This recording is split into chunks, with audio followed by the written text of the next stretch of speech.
ہے قول محمد قول خدا فرمان نہ بدلا جائے گا، بدلے گا زمانہ لاکھ مگر قرآن نہ بدلا جائے گا۔ بسم اللہ الرحمن الرحیم۔ الحمدللہ، حدیث شریف کا سلسلہ جاری ہے۔ علم کے بارے میں بات شروع ہوئی ہے۔ گزشتہ مجلس میں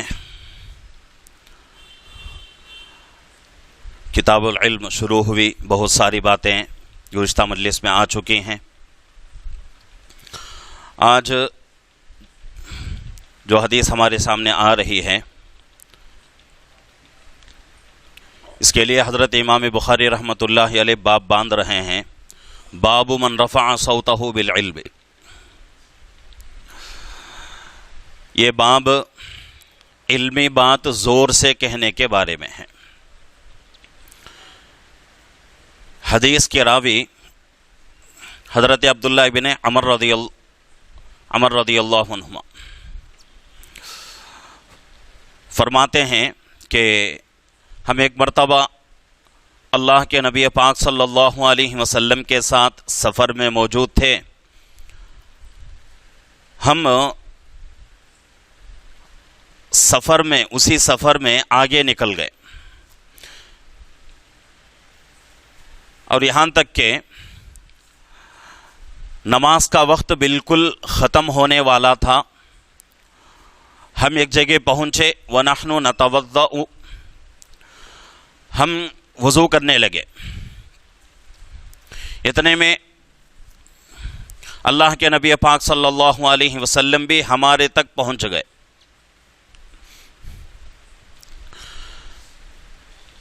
تو اللہ کے نبی پاک صلی اللہ علیہ وسلم نے دیکھا کہ صحابہ جو ہیں جلدی جلدی وضو کر رہے ہیں، نماز کا وقت نکل جائے گا اس ڈر اور خوف سے۔ تو اللہ کے نبی صلی اللہ علیہ وسلم نے صحابہ کو آواز دے کر فرمایا، فنادا بأعلی صوتہ، اللہ کے نبی صلی اللہ علیہ وسلم زور سے کہہ رہے ہیں، ویل للأعقاب من النار مرتین او ثلاثا، اے میرے صحابہ وضو کر رہے ہو، وضو جلدی جلدی کرنے کی وجہ سے تمہاری ایڑیاں نہیں بھیگ رہی ہیں، اس وجہ سے ویل للعقاب من النار، آدمی اپنی ایڑیوں کی وجہ سے جہنم میں جائے گا۔ یعنی کہ وضو کرتے وقت ایڑیاں اگر نہیں بھیگیں تو وضو نہیں ہو سکتا، وضو نہیں ہوا تو نماز نہیں ہوتی، نماز نہیں ہوئی تو دعائیں قبول نہیں ہوتی، کوئی کام ہمارا نہیں ہو سکتا۔ تو اس لیے اللہ کے نبی صلی اللہ علیہ وسلم آواز سے فرما رہے ہیں کہ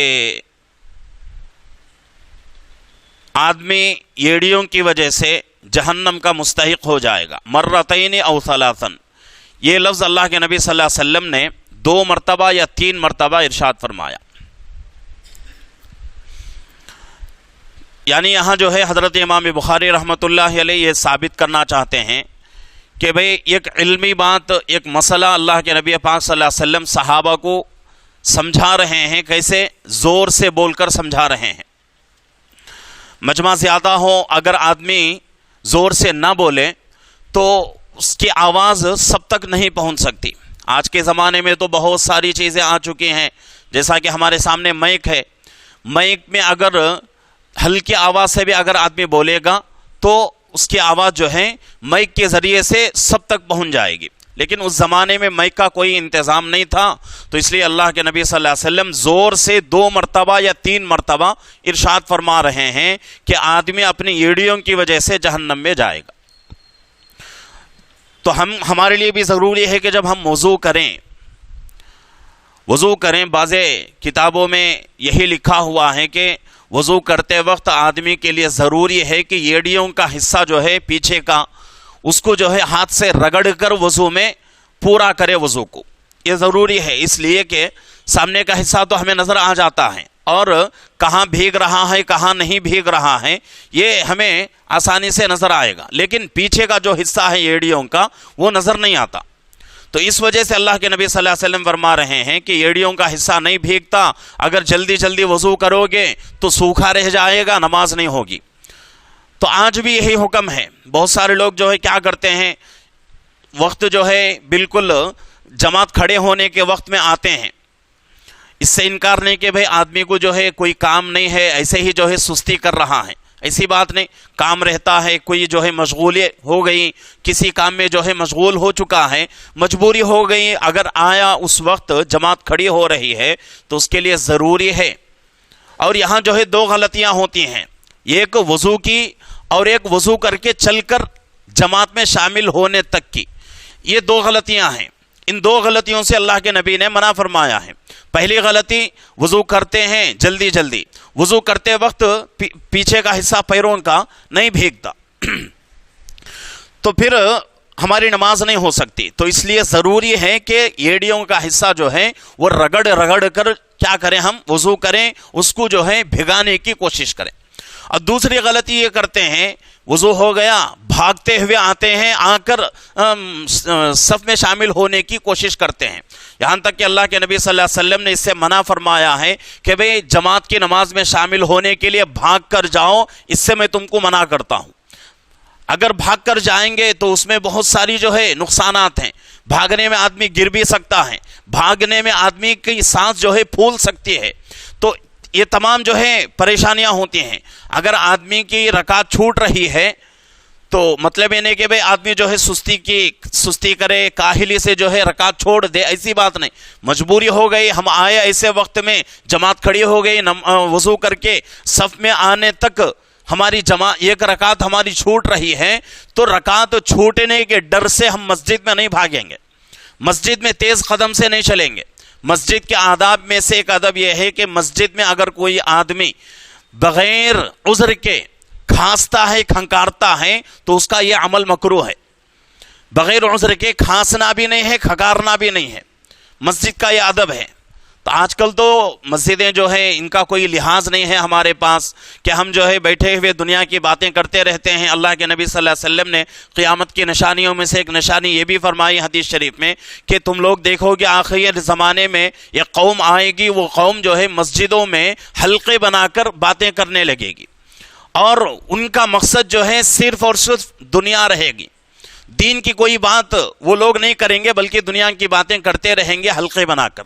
تو ان تمام چیزوں سے بچنے کی ضرورت ہے کہ مسجد کا احترام بہت ہی ضروری ہے۔ مسجد میں بھاگنا اور تیز قدم سے چلنا اور اسی طریقے سے چیخنا، پکارنا، یہ ساری چیزیں منع مسجد کے اندر۔ یہ تمام چیزیں ہم بازار میں کریں گے، اپنے گھروں میں کریں گے، اپنی دکانوں میں کریں گے، لیکن مسجد میں آنے کے بعد پورا احترام مسجد کا کرنا ضروری ہے۔ اگر مسجد کا احترام نہیں کریں گے تو پھر اللہ رب العزت جو ہے اپنے گھر میں آنے کی توفیق ہی نہیں دیں گے۔ جب آنے کی توفیق نہیں ملے گی تو آدمی جو ہے اللہ کے دربار سے دور ہو جائے گا، اللہ کی رحمت سے دور ہو جائے گا۔ مثال کے اعتبار سے کوئی آدمی ہمارے گھر میں آتا ہے، آ کر چیختا ہے، چلاتا ہے، کیا ہم خاموش رہیں گے؟ فوراً اس کو ٹوکیں گے، بھئی میرا گھر ہے یہ، اگر چیخنا ہے چلانا ہے تو تیرے گھر میں جا کر چیخ لے، چلا لے، لیکن میرے گھر میں چیخنا، چلانا اور آوازیں کرنا یہ اچھی بات نہیں ہے، یہ میرے گھر کا جو ہے وصول ہے۔ ہم جو ہے گھر میں عزت کے ساتھ رہتے ہیں، چیختے نہیں ہیں، اسی طرح تجھے بھی رہنا ہے۔ جب ہمارے جو کہ اللہ کے گھر کے مقابلے میں ہمارے گھروں کی کوئی اہمیت نہیں، لیکن ہمارا ان گھروں کا ہماری نگاہوں میں قدر ہے، لیکن اللہ کے گھروں کی ہمارے نگاہوں میں قدر نہیں ہے، اس گناہ سے بچنے کی ضرورت ہے۔ تو یہاں جو ہے حدیث میں یہی بات ہمیں جو ہے سمجھ میں آ رہی ہے کہ علمی بات آدمی جو ہے زور سے کہنے کی ضرورت ہے۔ اگر زور سے کہنے کی ضرورت نہیں پھر بھی چیخ رہا ہے، یہ بھی جو ہے ادب کے خلاف ہے۔ چیخنا، چلانا، اس سے اللہ کے نبی صلی اللہ علیہ وسلم نے منع فرمایا ہے۔ مسلمان کی شان یہی ہے کہ مسلمان کی بات، گفتار اور اس کا رفتار کیسے ہو؟ ایک عاجز آدمی کی طرح ہو، اس کی بات بھی اور اس کا چلن بھی، یعنی کہ چلن کا مطلب راستے میں چلتے ہوئے، یہ دونوں چیزیں جو ہیں ایک عاجز اور کمزور آدمی کے جیسے ہوتے ہیں، وہ اس طرح رہنا ہے۔ ایسا نہیں کہ بھئی اللہ نے مجھے آواز دی ہے تو چیختا رہوں گا، اللہ نے مجھے جو ہے طاقت دی ہے تو میں کیا کرتا رہوں گا، اکڑ سے جو ہے چلتا رہوں گا اور اپنے آپ کو جو ہے بڑا سمجھ کر چلتا رہوں گا، تو یہ چیزیں اللہ کو پسند نہیں ہیں، ان چیزوں سے بچنے کی ضرورت ہے۔ تو آج کی حدیث سے ہمیں یہی پتہ چلتا ہے، حضرت امام بخاری رحمۃ اللہ علیہ نے بھی باب یہی باندھا ہے، من رفع صوتہ بالعلم، کہ علمی بات زور سے کہی جائے۔ اب دوسری حدیث ہمارے سامنے، اور اس کے بارے میں جو ہے دوسری حدیث کے بارے میں اگر کہا جائے تو یہ دوسری حدیث ہمارے لیے جو ہے کوئی اس کی جو ہے ضرورت نہیں ہے، اس لیے کہ یہ حدیث جو ہے علماء سے تعلق رکھتی ہے۔ تو علماء سے جو چیزیں تعلق رکھتی ہیں، طلباء سے جو چیزیں تعلق رکھتی ہیں، وہ چیزیں انہیں کے لیے۔ جو چیزیں ہمارے سے تعلق رکھتی ہیں وہ ان چیزوں میں ہم کو کوشش کرنا ہے۔ پھر بھی جو ہے حدیث کا کچھ مقصود جو ہے، کچھ مطلب مفہوم جو ہے بیان کر دوں گا۔ یہاں جو ہے حضرت امام بخاری رحمۃ اللہ علیہ باب باندھ رہے ہیں، باب قول المحدث حدثنا و اخبرنا و انبأنا، یعنی کہ محدث جو ہے یعنی حدیث بیان کرنے والا کن الفاظ سے حدیث کو بیان کرے۔ حدیث جو ہے ہمارے سامنے بخاری شریف رکھی ہوئی ہے، ایسی بہت ساری کتابیں ہیں، بہت ساری کتابوں میں بہت سارے راویوں کے روایتیں موجود ہیں، سند ہمارے سامنے موجود ہے۔ جیسا کہ شروع میں نے کہا تھا کہ حدیث میں 3 طرح کی سند ہوتی ہیں۔ ایک سند جو ہے ہمارے یعنی میرے سے لے کر حضرت شاہ ولی اللہ محدث رحمت اللہ علیہ تک ایک سند ہے۔ دوسری سند حضرت شاہ ولی اللہ محدث رحمت اللہ علیہ سے لے کر کتاب تک کی حدیث سند ہے۔ تیسری سند حضرت ہمارے سامنے امام بخاری رحمت اللہ علیہ کی کتاب ہے، تو اس وجہ سے ہم کیا کریں گے، حضرت امام بخاری رحمت اللہ علیہ سے لے کر اللہ کے رسول صلی اللہ علیہ وسلم تک، اس کو جو ہے تیسری سند کہا جائے گا۔ تو یہ سند جو ہے 3 درجے کی ہے۔ میں حدیث آپ کے سامنے بیان کر رہا ہوں، تو اس حدیث کو بیان کرنے کے لیے میرے استاذ نے مجھے اجازت دی ہے، ان کے استاذوں نے ان کو اجازت دی، ان کے استاذوں نے ان کو اجازت دی۔ جب پہلا دن تھا حدیث کا، وہ جو ہے تمام باتیں جو ہے یوٹیوب پر موجود ہیں، آپ جا کر اس میں جو ہے سن سکتے ہیں۔ اس وقت میں نے اپنی سند بھی آپ لوگوں کو دکھائی تھی کہ میں نے حدیث جو ہے میرے استاد سے پڑھا، انہوں نے ان کے استاد سے، انہوں نے ان کے استاد سے، یہاں تک کہ میری نہیں بلکہ دنیا کے اندر ہر عالم کی سند اللہ کے نبی تک پہنچتی ہے، یعنی کہ دنیا کا ہر عالم واسطے سے اللہ کے نبی کا شاگرد ہے۔ یہ علماء کے لیے بہت بڑی جو ہے خوشخبری ہے، بہت بڑی جو ہے سعادت مندی ہے۔ تو یہاں جو ہے اسی کے بارے میں بیان کیا جا رہا ہے۔ 3 الفاظ کتابوں میں آتے ہیں، حدثنا، اخبرنا و انبأنا، یہ جو ہے حدیث نقل کرنے کے الفاظ ہیں۔ کوئی جو ہے حدیث کو نقل کرتے ہیں، کہتے ہیں حدثنا، مجھ سے جو ہے میرے استاذ نے یہ حدیث مجھ کو جو ہے بیان کی ہے، یا پھر جو ہے دوسرا لفظ اخبرنا، میرے استاذ نے مجھے خبر دی، وہ انبأنا، میرے استاذ نے مجھے جو ہے یہ روایت سنائی۔ تو یہ جو ہے الفاظ ہیں، اس میں کوئی جو ہے زیادہ فرق نہیں ہے، تینوں الفاظ برابر ہیں۔ تو یہ چیزیں ہمیں جو ہے اس سے کوئی جو ہے ضرورت نہیں ہے، تو اس لیے میں اس کو بیان نہیں کر رہا ہوں۔ بعد میں پھر بھی جو ہے آپ لوگوں کے ذہن میں یہ بات نہ ہو کہ بھئی جو چیز ہمارے لیے ٹارگٹ بنتی ہے وہی چیز مفتی صاحب بول رہے ہیں، علماء کے لیے جو بات آتی ہے وہ نہیں بولتے، اس طرح نہ سوچیں۔ یہ چیزیں ابھی جو میں نے کہا حدثنا، اخبرنا، انبأنا، ان الفاظ کا فرق حدیث میں بیان کیا جا رہا ہے، بس وہ اس کے علاوہ کوئی بات نہیں ہے۔ اب تیسرا باب حضرت امام بخاری رحمت اللہ علیہ باندھ رہے ہیں، کیا ہے؟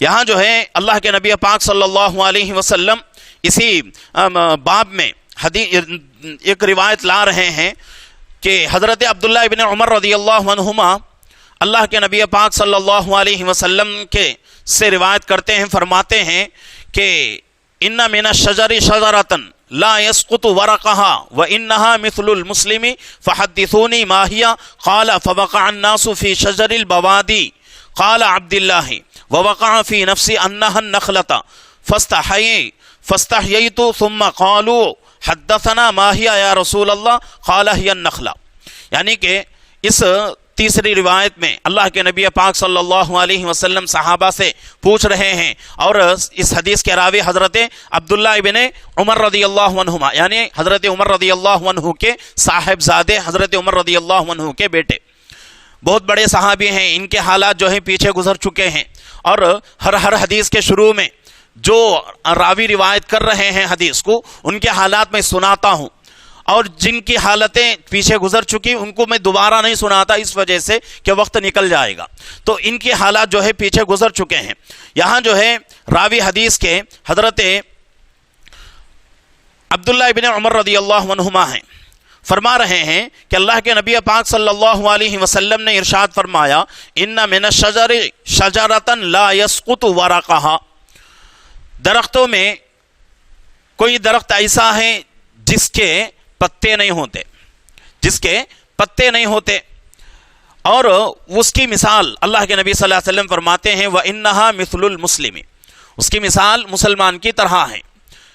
اب یہاں جو ہے اللہ کے نبی صلی اللہ علیہ وسلم نے سوال کیا، اب سوال کرنے کے بعد فَحَدِّثُونِي مَا هِيَ، حضرت عبداللہ ابن عمر رضی اللہ عنہما فرماتے ہیں قال فوقع الناس فی شجر البوادی قال عبداللہ ووقع فی نفسی انہا نخلتا، حضرت عبداللہ ابن عمر رضی اللہ عنہما فرما رہے ہیں کہ اس درخت کے بارے میں مجھے سمجھ میں آ گئی بات کہ وہ درخت جو ہے کون سا ہے، اس کا کھجور کا درخت ہے۔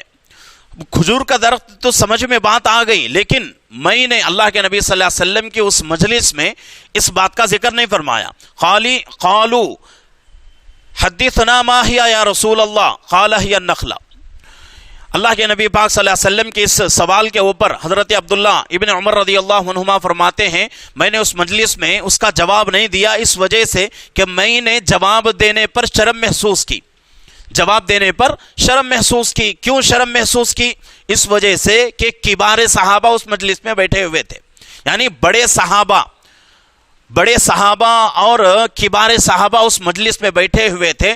بڑے صحابہ کے سامنے میں چھوٹا آدمی ہوں، میں اگر اس سوال کا جواب دوں گا تو بڑے صحابہ جو کبار صحابہ بیٹھے ہوئے ہیں ان کی بے ادبی ہو جائے گی، اس وجہ سے میں نے اس سوال کا جواب نہیں دیا۔ اللہ کے نبی پاک صلی اللہ علیہ وسلم سوال کر رہے ہیں، حضرت عبداللہ ابن عمر رضی اللہ عنہما اس کا جواب معلوم ہونے کے باوجود بھی جواب نہیں دے رہے ہیں۔ اس کے بعد حضرت عبداللہ ابن عمر رضی اللہ عنہما نے اللہ کے نبی پاک صلی اللہ علیہ وسلم کی اس مجلس کے ختم ہونے کے بعد اللہ کے نبی نے فرمایا پہلے جو ہے حدیث ختم ہو جائے، اس کے بعد جو ہے باتیں آگے ہوں گی، تو اللہ کے نبی پاک صلی اللہ علیہ وسلم کے سوال پر حضرات صحابہ نے جواب دیا کہ اللہ کے نبی ہمیں معلوم نہیں، ہمیں معلوم نہیں۔ حضرات صحابہ جو ہے ایک ایک درخت کا نام لے رہے ہیں کہ فلانا درخت فلانا درخت فلانا درخت، لیکن اللہ کے نبی کا جو منشا تھا وہ کوئی اور ہی تھا۔ اللہ کے نبی صلی اللہ علیہ وسلم نے تمام جو ہے درختوں کا انکار کر دیا۔ اس کے بعد اللہ کے نبی نے فرمایا وہ درخت جو ہے کون سا ہے؟ کھجور کا درخت ہے۔ اب یہاں جو ہے کچھ باتیں سمجھنے کی ہیں۔ یہاں بتایا گیا کہ بھئی ایک درخت ایسا ہے جس کے پتے نہیں ہوتے۔ اب یہاں جو ہے ظاہری معنی کے اوپر ہمارا ذہن نہیں جانا چاہیے۔ دنیا کے اندر کوئی درخت ایسا نہیں جس کے پتے نہیں ہوتے، ہر درخت کا پتا ہوتا ہے، لیکن یہاں اللہ کے نبی صلی اللہ علیہ وسلم نے جو فرمایا ہے اس کی مثال کیا ہے کہ اللہ کے نبی صلی اللہ علیہ وسلم اس کھجور کا تذکرہ کر رہے ہیں کہ کھجور ایسا پھل ہے جیسے ایک مسلمان ہے، مسلمان جس طرح ہے اسی طریقے سے کھجور بھی ہے۔ مسلمان کیا ہے کہ بھئی پوری زندگی ایک ہی طرح مسلمان رہتا ہے، کبھی ایسا نہیں کہ بھئی دل میں آیا تو اللہ کی عبادت کر لی، دل میں نہیں آیا تو اللہ کی نافرمانی کر لی، یہ مسلمان کی شان نہیں ہے۔ اسی بات کو اللہ کے نبی فرما رہے ہیں کہ مسلمان کیسا ہونا چاہیے، پوری زندگی ایک ہی طرح ہونا چاہیے جیسے کھجور کا درخت ہوتا ہے، کھجور کا پھل ہوتا ہے کہ کھجور کا پھل پورے سال وہ پھل جو ہے لوگ کھاتے رہتے ہیں، پورے سال میں جو ہے لوگ کھاتے رہتے ہیں۔ اس زمانے میں اللہ کے نبی صلی اللہ علیہ وسلم کے زمانے میں وہی ایک پھل ایسا تھا جو پورے سال چلتا تھا۔ آج کے زمانے میں بہت سارے جو ہے پھل ہو چکے ہیں، جیسا کہ ہمارے ہاں جو ہے کیلا ہے یعنی موز، ہمارے یہاں پورا سال چلتا رہتا ہے، اب یہاں جو ہے ہم کو یہ اشکال نہیں کرنا ہے کہ بھئی یہ کیسی بات بتا رہے ہیں، یہاں تو جو ہے ہم پورا سال موز کھاتے ہیں، یہاں آپ بتا رہے ہیں کہ بھئی صرف کھجور ہی ہے. تو یہ صرف اللہ کے نبی صلی اللہ علیہ وسلم کے زمانے کے حد تک ہے. اللہ کے نبی صلی اللہ علیہ وسلم کے زمانے میں پورے سال وہی ایک پھل تھا، وہی ایک کھجور تھا جو لوگ پورے سال کھاتے تھے، 12 مہینے کھاتے تھے. لیکن اس کے علاوہ بعد میں جو ہے بہت سارے پھل ہو گئے، بہت ساری جو ہے ایسے نعمت اللہ نے لوگوں کو عطا فرمائی، بندوں کو عطا فرمائی. ایسے جو ہے فروٹ آ گئے، ایسے پھل اللہ نے ایجاد کر دیے. نئے پھل آج ہمارے سامنے آ رہے ہیں جو کہ کچھ سال پہلے ان کا نام و نشان موجود نہیں تھا، ان کا نام و نشان موجود نہیں تھا، ہم جانتے بھی نہیں تھے. ایسے پھل اللہ رب العزت جو ہے آج کے زمانے میں لوگوں کے لیے مہیا کر رہے ہیں. یہ اللہ کی بہت بڑی جو ہے ہمارے لیے نعمت ہے. اللہ کے نبی صلی اللہ علیہ وسلم کے زمانے میں صرف کھجور تھا، اور وہ کھجور جو ہے پورا سال صحابہ اور دوسرے لوگ بھی جو ہے کھاتے تھے. تو اس لیے اللہ کے نبی صلی اللہ علیہ وسلم مثال دے کے فرما رہے ہیں کہ کھجور جس طرح پورا سال رہتا ہے ایک ہی حالت میں، اسی طریقے سے مسلمان کو بھی پوری زندگی ایک ہی طرح رہنا ہے. کبھی ایسا نہیں کہ بھئی خوشی آ گئی تو دین کے دائرے سے نکل گئے، خوشی ختم ہو گئی، غم آ گیا، پورے کے پورے ایمان میں داخل ہو رہے ہیں، دائرے میں آ رہے ہیں. اس سے اللہ نے منع فرمایا ہے، یا ایھا الذین آمنوا ادخلوا فی السلم کافہ، اے ایمان والو کیا ہو جاؤ، مکمل طریقے سے اسلام کے دائرے میں آ جاؤ. ایسا نہیں کہ بھئی خوشی میں باہر چلے گئے، غم میں اندر آ گئے، ایسا نہیں ہونا چاہیے. جیسا کہ آج عام طور سے ہوتا رہتا ہے، شادی اگر ہماری ہو رہی ہے یا ہمارے بچوں کی ہو رہی ہے تو ہم کیا ہو جائیں گے، کچھ چیزوں کو جو ہے ہم ایسی چیزوں کو شادیوں میں کرنے لگیں گے جو کہ شریعت میں جائز نہیں ہے.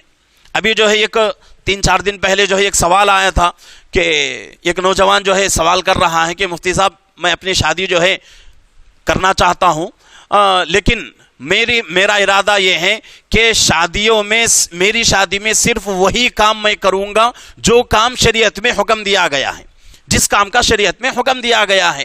تو اس کے لیے مجھے جو ہے آپ سے مسئلہ پوچھنا ہے کہ کون سے کام جائز ہیں، کون سے کام ناجائز ہیں.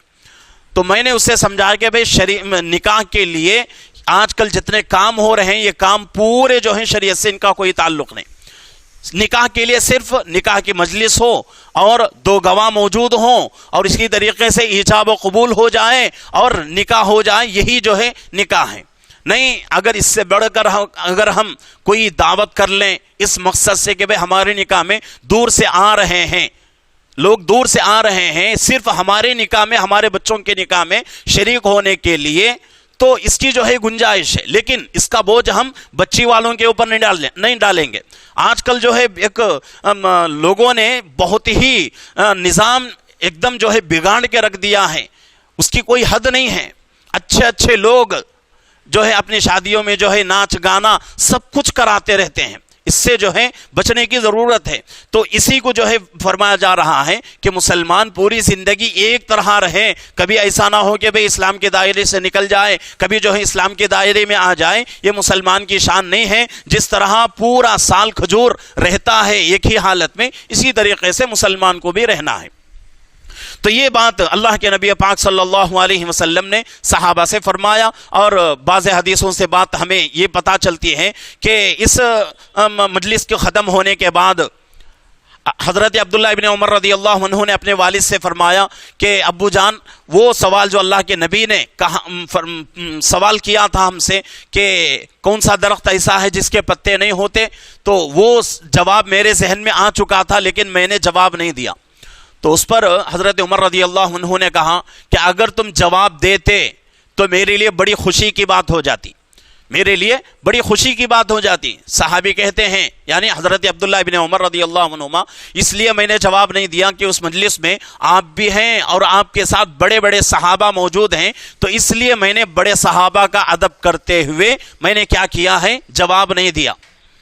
تو اس کے بعد حضرت عمر رضی اللہ عنہ فرماتے ہیں کہ بہن، تم نے تو جو سوچا ہے بالکل صحیح سوچا ہے، اس میں صرف اور صرف ایک فائدہ ہے. اگر آپ اس کا جواب دے دیتے تو اس میں 3 فائدے ہمیں جو ہے نظر آتے۔ ایک فائدہ یہ ہے کہ اللہ کے نبی صلی اللہ علیہ وسلم خوش ہوتے، دوسرا فائدہ یہ ہوتا کہ اللہ کے نبی صلی اللہ علیہ وسلم آپ کے لیے میرے لیے دعا دیتے، تیسرا فائدہ یہ ہوتا کہ میں بھی اس جواب سے خوش ہو جاتا اور آپ کا ایک مقام ہو جاتا صحابہ کی نگاہ میں، اور بڑے صحابہ جو ہیں کبار صحابہ ان کی نگاہ میں ایک کیا ہو جاتی، آپ کی ایک قدر ہو جاتی، ایک مقام بڑھ جاتا۔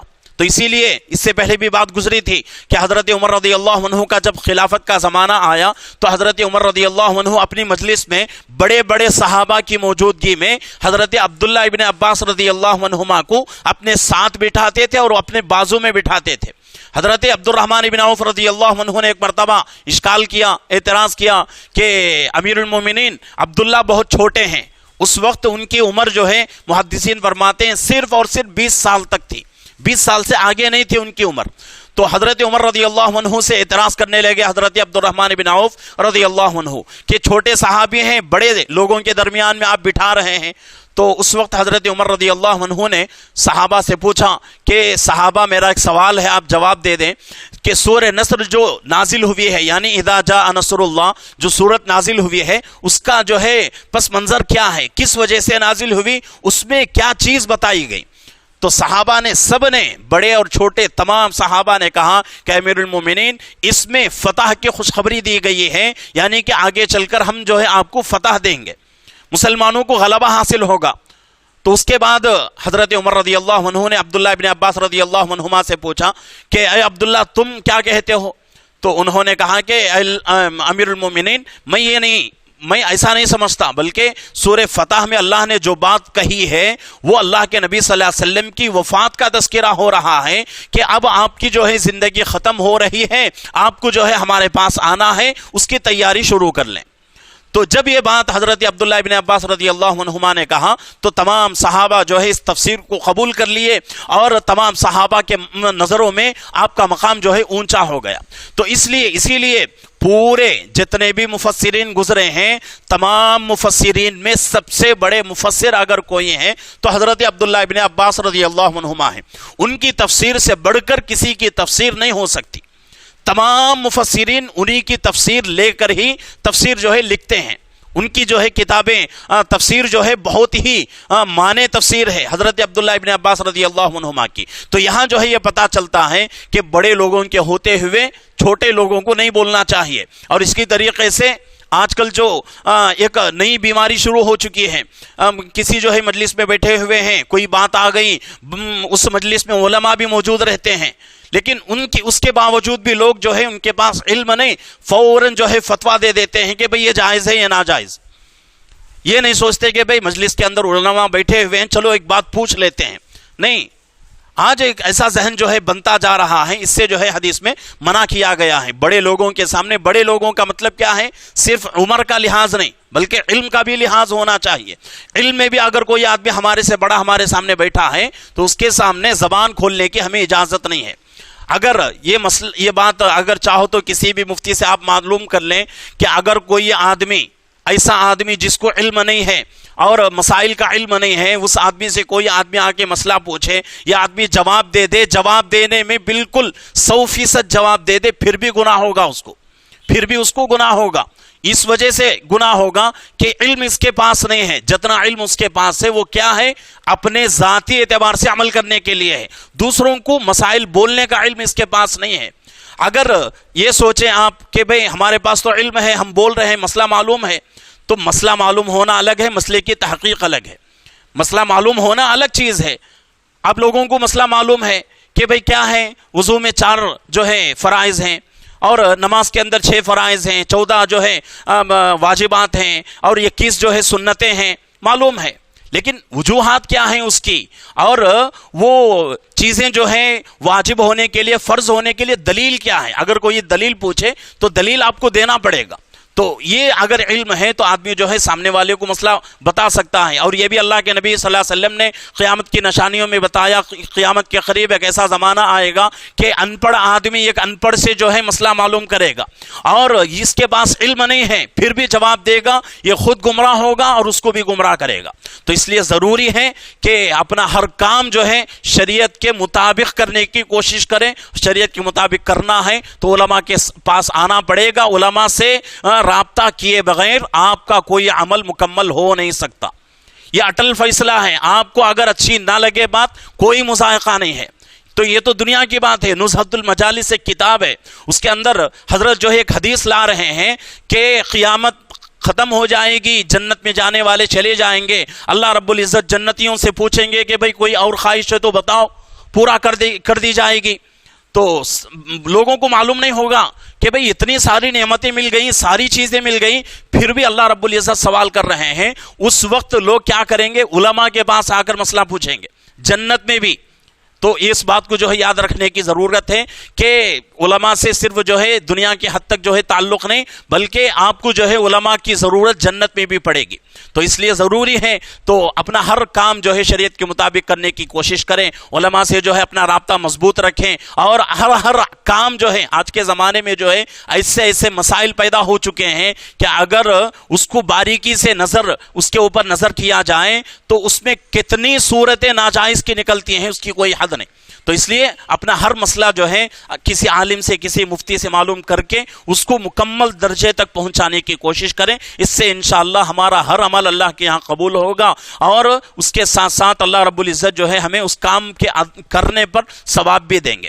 اللہ رب العزت جو ہے ہم کو اس کی توفیق عطا فرمائے کہ علماء سے اپنا رابطہ مضبوط رکھیں, اور ہر عمل جو ہے ہر مسئلہ علماء سے معلوم کر کے کرنے کی اللہ ہم سب کو توفیق عطا فرمائے.